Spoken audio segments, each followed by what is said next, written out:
DD Tamil தொலைக்காட்சி நேயர்கள் அனைவருக்கும் அன்பான வணக்கம். எத்திக்கும் தித்திக்கும் முருகா நிகழ்ச்சியில் முருகனோட மகிமைகள் பெருமைகள் நம்ம பார்த்துட்டு வரோம். முருகப்பெருமான் அப்படின்னு சொன்ன உடனே எத்தனையோ கோவில்கள் இருந்தாலுமே இந்த திரும்ப ஆறுபடை வீட்டுக்கு தான் நம்ம அடிக்கடி போயிட்டு வரோம். அதை தவிர பல கோவில்கள் இருக்குது. முருகப்பெருமானுக்கு எண்ணற்ற ஆலயங்கள், தலபுராணங்கள், சிறப்புகள் எல்லாமே இருக்குது. இந்த ஆறுபடை வீடில் பழனி அப்படிங்கிறதுக்கு நிறைய சிறப்புகள் உண்டு. பழனியில் எல்லா நாட்களுமே திருவிழா. இந்த பழனியம்பதி அமைந்ததற்கு உண்டான ஒரு காரணம் அப்படின்னு பார்த்தோம் அப்படின்னா, அதுக்கு காரணமானவர் நாரதர். நாரத பகவான் நம்ம சொல்லுவோம் இல்லையா, மகாவிஷ்ணுவோட பக்தர். இந்த நாரதர் என்ன வச்சுருப்பார்? தம்பூரா வச்சுருப்பார். வேணும்னு சொல்லுவாங்க, எப்போவுமே தம்பூரா வச்சுருப்பார். நம்ம சில படங்களில், சில நாடகங்களில் நாரதர் பார்க்கிற போது நாராயண நாராயண அப்படிம்பார். அது அந்த வார்த்தைகளை கேட்டவுடனே நம்ம என்ன நினைப்போம்? ஏதோ கலகத்தை உண்டு பண்ணுறதுக்காக வந்திருப்பார் அப்படின்னு நம்ம நாரதர் நினைக்கிறோம். நாரதர் பார்த்திங்கன்னா, அந்த காலத்தில், நாரதர் வாழ்ந்த காலத்தில் ஒரு இடத்துல இருக்கிற தகவலை இன்னொரு இடத்துல சொல்லுவார், அங்கே இருக்கிற தகவலை இன்னொரு இடத்துக்கு சொல்லுவார். இந்த உலகத்தினுடைய முதல் செய்தியாளர், முதல் ரிப்போர்ட்டர் அப்படின்னா நாரதர் அப்படின்னு சொல்லக்கூடியவர்களும் ஒரு வினோதமாக உண்டு. அவர் தான் முதல் செய்தியாளராக ஒரு தகவலை ஒரு இடத்துலேருந்து இன்னொரு இடத்துக்கு கொண்டு போய் சேர்க்கிறது. இன்றைக்கி பத்திரிகையாளர்கள் போடுகிற பல செய்திகள் எங்கே முடியுது? ஏதோ ஒரு கலகத்தில் முடியுது. அதே போல் தான் நாரதர்களோட செய்திகளும் கலகத்தில் தான் முடியும். இப்போ நாரதர் கைலாயத்துக்கு வந்தார். சிவபெருமான், பராசக்தி, பார்வதி இருக்கா. அங்கே வந்து ஒரு பழத்தை கொடுக்குறார், மாம்பழத்தை கொடுக்குறார். அது மாதுளம்பழம்னு சொல்கிற புராணங்களும் உண்டு. மாம்பழம்னு வச்சுப்போம். அந்த மாம்பழத்தை கொடுக்குறார். இந்த மாம்பழத்தை கொடுத்த உடனே பகவான் கேட்கிறார், என்ன நாரதா இது, என்ன இந்த விசேஷம், மாம்பழத்தில் என்ன விசேஷம் அப்படின்னு கேட்கிறார். அப்போ நாரதர் சொல்கிறார், இது விசேஷமான ஒரு பழம், இதை சாப்பிட்டா ரொம்ப சிறப்பு அப்படின்னு சொல்கிறார். இப்போ அப்பா அம்மாவுக்கு ஒரு நல்ல ஏதான ஒரு பலகாரம் யாரோ கொடுக்குறாங்க, ஒரு ஸ்வீட்டோ ஏதோ கொடுக்குறாங்கன்னா, அப்பா அம்மா சாப்பிட்றத விட அவங்க என்ன நினைப்பாங்க? நம்ம பசங்களுக்கு கொடுக்கலாமே, நம்ம பசங்க சாப்பிடலாமே அப்படின்னு நினைப்பாங்க. பரமேஸ்வரன் அதைத்தான் நினைக்கிறார். பரமேஸ்வரனும் பார்வதி என்ன நினைக்கிறாங்க? இதை நம்ம பசங்களுக்கு கொடுத்துடலாம் அப்படின்னு நினச்சி பார்வதி என்ன பண்ணுறாளாம்? இந்த பழத்தை கட் பண்ணி, அதாவது நறுக்கி முருகனுக்கும் விநாயகனுக்கும் கொடுக்கலான்னு நினைக்கிறேன். அதை சொல்கிறேன், நாரதர்கிட்ட சொல்கிறேன், நான் இந்த பழத்தை நாங்கள் சாப்பிட்றத விட எங்கள் பசங்க சாப்பிட்டா சிறப்பு, நான் முருகனுக்கும் விநாயகனுக்கும் கொடுத்துட்றேன் அப்படின்னு நாரதர்கிட்ட சொல்கிறேன். அப்போ நாரதர் சொல்கிறேன், இல்லைம்மா, ஒரு நிபந்தனை, இந்த பழத்தை கட் பண்ணக்கூடாது, நறுக்கக்கூடாது, இந்த பழத்தை அப்படியே சாப்பிடணும், அதுதான் இதனுடைய சிறப்பு, அதுதான் இதனுடைய மகிமை அப்படிங்கிறேன். அப்போ சிவபெருமான் நாரதர்கிட்ட கேட்பார், என்ன நாரதா, ஆரம்பிச்சுட்டிய உன்னுடைய திருவிளையாடலை அப்படின்னு பகவான் சிரித்து கொண்டே கேட்டு, ஆக இந்த பழத்தை யாரான ஒருத்தர் தான் சாப்பிடணும் அப்படின்னு நீ சொல்கிற இல்லையா அப்படின்னு கேட்கிறார். ஆமாம் பகவானே, ஒருத்தர் தான் சாப்பிடணும் நாரதர் சொல்கிறார். என்னாகும்? ரெண்டு பசங்க இருக்கிற இடத்துல ஒரே ஒரு பண்டத்தை ஒருத்தர்கிட்ட கொடுத்தா இன்னொரு பையன் கோச்சுப்பான், கோபம் வரும் இல்லையா? உண்டு, உலக இயற்கை அது. அதைத்தான் இங்கே கொண்டு வர நினைக்கிறார் நாரதர் அப்படின்னு நம்ம சொல்லுவோம். பகவான் என்ன சொல்லுவார்? சரி, இந்த ரெண்டு பேருக்கும் ஒரு போட்டியை வைப்போம், அந்த போட்டியில் யார் ஜெயிக்கிறார்களோ, யார் வெல்கிறார்களோ அவர்களுக்கு இந்த பழத்தை கொடுக்கலாம் அப்படின்னு ஈஸ்வரன் சொல்லி, இந்த உலகத்தை யார் முதலில் சுற்றி வருகிறார்களோ அவர்களுக்கே இந்த ஞானப்பழம் அப்படின்னு சிவபெருமான் சொல்கிறார். பார்வதியும் ஆமோதிக்கிறார், நாரதரும் அதை ஆமோதிக்கிறார். உடனே என்ன பண்ணுவார்? முருகப்பெருமான் என்ன பண்ணுவார்? முருகப்பெருமானுக்கு வாகனம் மயில். இந்த மயில் ரொம்ப வேகமாக பறக்கும். இந்த மயிலை கூப்பிடுறார், மயில் வருது, மயில் மேலே ஏறி உட்கார்றார். இதோ நான் ஒரு கடத்தில் உலகை சுற்றி வந்து விடுகிறேன் அப்படின்னு முருகப்பெருமான் கிளம்பியாச்சு. பிள்ளையார் அப்படியே கொஞ்சம் குண்டு, அவருக்கு வாகனம் என்ன? எலி. இந்த எலியை தாங்கி எலி வந்து உலகம் முழுக்க சுற்றி வர முடியுமா? முடியாது. அது பிள்ளையாருக்கும் தெரியுது. பிள்ளையார் யோசிக்கிறார், அவர் யோசிக்கிற போது அவருக்கு என்ன தெரிகிறது அப்படின்னா, தன்னோட எண்ணத்தில் தோன்றினதை நாரதர்கிட்ட கேட்கிறார். நாரத பகவானே, உலகம் என்றால் என்ன, அம்மையப்பன் என்றால் என்ன அப்படின்னு கேட்குறார். நாரதர் சொல்கிறார், அம்மையப்பன் தான் உலகம் அப்படின்னு நாரதர் சொல்கிறார். அப்படியானால் எனது அம்மையையும் அப்பனையும் சுற்றி வந்தாலே அது உலகத்தை சுற்றி வந்தது போல்தானே அப்படின்னு பிள்ளையார் கேட்கிறார். சிவபெருமான் பார்த்து கொண்டு இருக்கிறார்.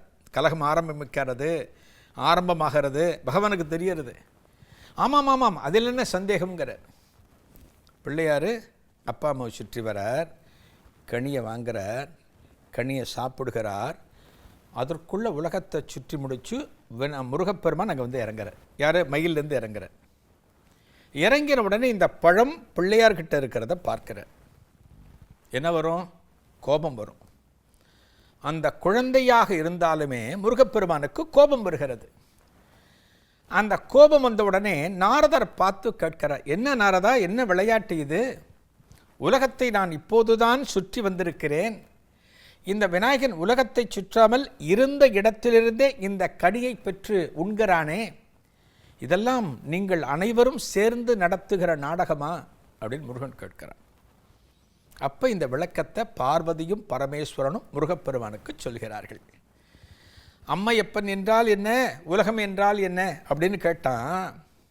எங்களை சுற்றி வந்தான், அவன் சொல்கிறதும் நியாயந்தானு இந்த பழத்தரங்க கொடுத்த முருகா, வேறு ஒன்றும் இல்லைன்னு ரெண்டு பேரும் சமாதானப்படுத்துகிறார்கள். அப்போ முருகப்பெருமான் என்ன பண்ணுறான், பெரியவர்கள் அனைவரும் சேர்ந்து நடத்திய நாடகம், மூத்த பிள்ளை தான் உங்களுக்கு முக்கியம், இளைய பிள்ளை உங்களுக்கு தேவையில்லை அப்படின்னு சொல்லிட்டு அந்த கிணத்துல தனது கிரீடத்தை கழற்றுகிறான், தனது ஆபரணங்களை கழற்றுகிறான், தனது பட்டாடைகளை துறக்கிறான். பாருங்க, புராணத்தில் இருக்கிற எந்த ஒரு விஷயமானாலும் இன்னைக்கு நம்மளோட செயல்பாடுகளோடு நீங்கள் பொருத்தி பார்த்தீங்கன்னா லாஜிக் ஒன்றா இருக்கும். இன்றைக்கி ஒரு வீட்டில் ஒரு குழந்தைக்கு கோபம் வருதுன்னு வச்சுங்களேன், அது என்ன பண்ணும்? மேலே போட்டுக்கிறத கழட்டி தூக்கி போடும். ஒரு கையில் காப்பு இருக்கா, வளையல் இருக்கா, கழட்டி போடும். கோபத்தில் எல்லாவற்றையும் கழட்டி போடும். சட்டையை கிழிக்கும், சட்டையை கழட்டி போடும். முருகப்பெருமான் அனைத்தையும் துறக்கிறான். ஒரு கோபனாண்டியாக முருகப்பெருமான் வந்து நின்ற இடம் பழனி. இதான பழனியோட தலபுராணத்துக்கு நாரதர் கதை பார்த்துருக்கோம். ஆக இந்த பழம் நீ அப்படிங்கிறது தான் பழனி. ஒரு மாம்பழத்துக்காக கோபிச்சிட்டு வந்து முருகன் கைலாயத்திலிருந்து வந்து உட்கார்ந்த இடம் பழனி. இப்போ கைலாயத்திலேருந்து பழனிக்கு வரணும்னா பல இடத்த தாண்டி வரணும் இல்லையா? பல இடத்த தாண்டி வரணும். தொடர்ந்து நடந்து வருகிற போது நமக்கு கொஞ்சம் அசதி ஏற்படும்.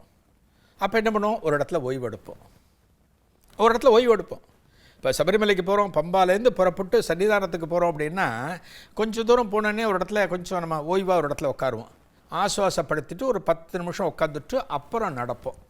இது மனிதனது இயற்கை. இது அதுபோல் முருகப்பெருமான் கைலாயத்திலிருந்து வருகிற போது அமர்ந்து ஓய்வெடுத்த பல இடங்களுள் ஒரு இடம் குமரகிரி அப்படிங்கிற இடம். இந்த குமரகிரி எங்கே இருக்குது தெரியுமா? சேலத்தில் அம்மாப்பேட்டைன்னு ஒரு இடம் இருக்குது. இந்த அம்மாப்பேட்டையிலேருந்து 1 கிலோமீட்டர் தொலைவில் குமரகிரி அப்படின்னு ஒரு மலை இருக்குது. அந்த மலையில் முருகப்பெருமான் கொஞ்சம் உட்காந்தானா, ஓய்வெடுத்தானா. இது எப்படி தெரிஞ்சது? 1000 வருட பழமை கொண்ட திருத்தலம் குமரகிரி. இந்த குமரகிரியில் இன்றைக்கி பார்த்திங்கன்னா ஒரு 146 அடியில் ஒரு மிகப்பெரிய முருகப்பெருமான் விக்கிரகம் ஒன்று தயார் பண்ணி வச்சுருக்காங்க. இப்போ சமீபத்தில் தைப்பூசத்தில் இந்த குமரகிரியானது பெரிதும் பேசப்பட்டது. இந்த இடத்துல உட்காரான் முருகப்பெருமான், உட்கார்ந்து சென்று விட்டான். இது புராண காலத்தில் நடந்தது.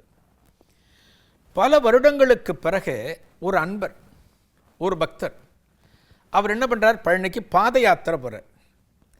ஒரு பழனிக்கு பாத யாத்திரை போகிற போது இந்த இடத்துல கொஞ்ச நேரம் உட்கார்றாராம். எங்கே? குமரகிரியில் உட்கார்றார். அப்போ கோவில் கிடையாது. அவர் அங்கே ஓய்வெடுக்கிற போது அவருக்கு முருகப்பெருமான் உணர்த்துகிறான், தண்டாயுதபாணியாக நான் சில காலம் அமர்ந்த தலம் இது, அதனால் எனக்கு இந்த இடத்துல ஒரு கோவில் கட்டு அப்படின்னு ஒரு உத்தரவாக இருக்குது. அவர் பேர் கருப்பசாமின்னு பேர். அந்த பக்தர் பேர் கருப்பசாமி.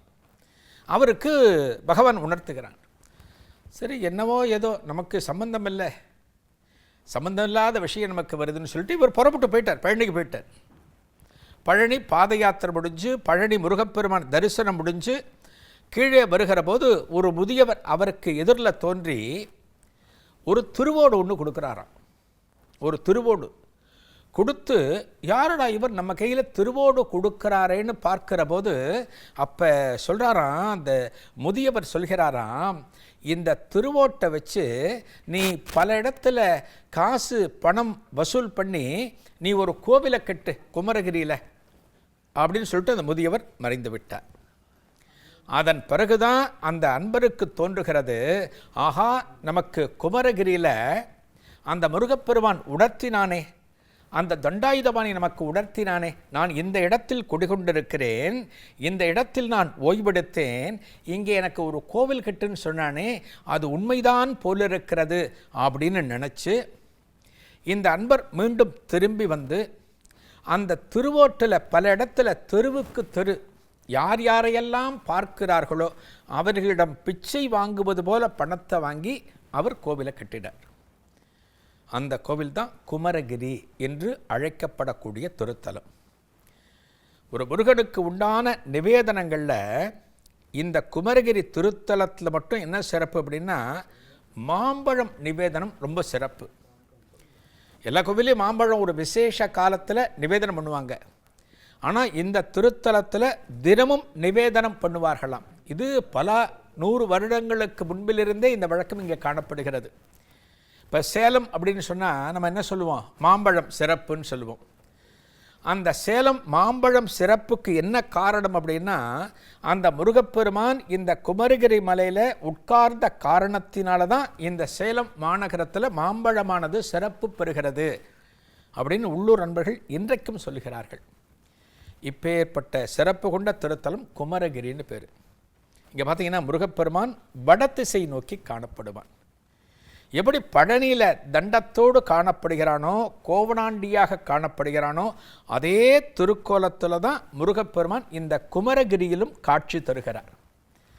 ஒரு புராணம் அப்படின்னா அந்த புராணத்தில் தொடர்புடைய செய்திகள்லாம் எப்படி ஒவ்வொரு இடத்திலும் தகவலாகிறது அப்படின்னா, முருகப்பெருமானது அருள் காரணமாக.